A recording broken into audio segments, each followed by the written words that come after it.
What are these? Are these phones? Are they iPads? No, they're climbing shoes. Let's learn a little bit about them. What are climbing shoes made of? You have the options of leather, rubber, synthetic fabric. You have this upper. Sometimes you'll see synthetic leather. Sometimes you'll see real leather. The most important part to what I want to focus on is this rubber right here and right here. So how do climbing shoes work? They provide enhanced friction for climbing. So what does that look like? Why do we need enhanced friction? So when I normally teach people how to climb, I'll have them not use climbing shoes when they first start out. I think it's super important that people really realize the value of climbing shoes when they climb. So we look down here, and this is a microscopic view of a rock surface. As you can see, it's bumpy, it's got grains, it's got crystals.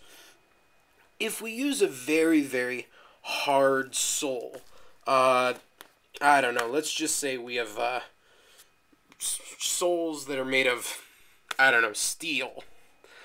Your foot, well, other than the low friction coefficient of steel, your foot would not get into all the nooks and crannies of the rock, and your feet would slip right off the mountain.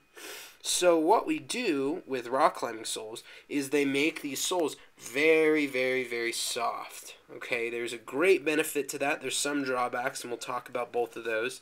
But the benefit of having a soft sole is the ability for the sole of the shoe to contour to all these little imperfections of the rock surface, and they give you a really strong grip. Now, who invented this magical thing of the rock climbing shoe? That is a great question. The first rock climbing shoes, it was a really weird kind of timeline. Before this point, all you had was mountaineering boots, which were hard soles, not super great for technical rock climbing. Vibram came out, and that was a great addition to some more grippy rubber. But then this guy named Pierre Alain, he was a French alpinist, really started kind of creating the modern rock climbing shoe with this very soft rubber used for technical rock climbing. So why are they important to climbing? They let you get a grip, and they let you climb a wall. Now let's talk about the design of these and kind of the importance of, well, the importance of why these are important. Normally, if you look at a normal shoe, it doesn't have this pointed toe box.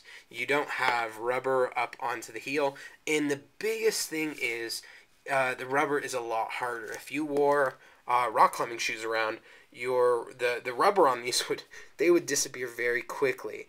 It is so soft that it allows this conforming nature to the rock surface, but they wear out much quicker than normal shoes. So a lot of good rock climbers, you climb with your shoes on, and the moment you are not climbing, you take the shoes off so you don't wear them out, because they are quite expensive. Beyond that, there are different rubber compounds. The softer you get, the more grippy they are, and the harder you get, the more durability they have. So some pretty big trade-offs. You can see kind of a very good historical comparison. These are an old pair of A Solos. They don't even make rock climbing shoes anymore. They make very good boots, but they don't make rock climbing shoes anymore. Leather upper, which over time kind of conforms to your foot.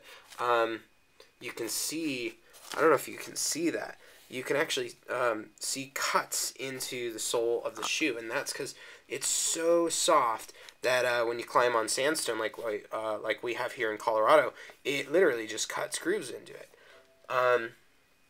So the importance of rock climbing shoe really is to increase that friction, increase that surface area of contact, and make it so you can get a grip while climbing.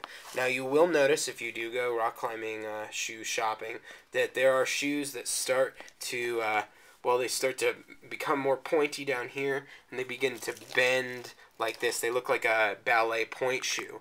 Those are more for technical, very high level climbing, very uncomfortable to walk in, but they give you more rigidity in the toe box to stand on small little flakes and crystals, and they give you a little more grip and texture on the heel for hooking your heel on different things while you're climbing.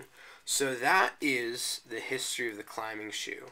It was this weird thing. Climbing history is the weirdest thing because you go from literally at-home, homemade stuff, and then some guy gets the great idea to, I'll make a climbing shoe, and you get what we have today.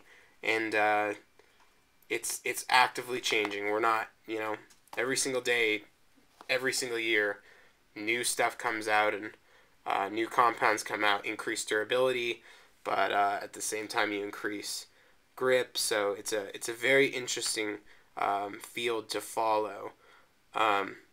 Thanks for watching my videos, and hope you have a fantastic day.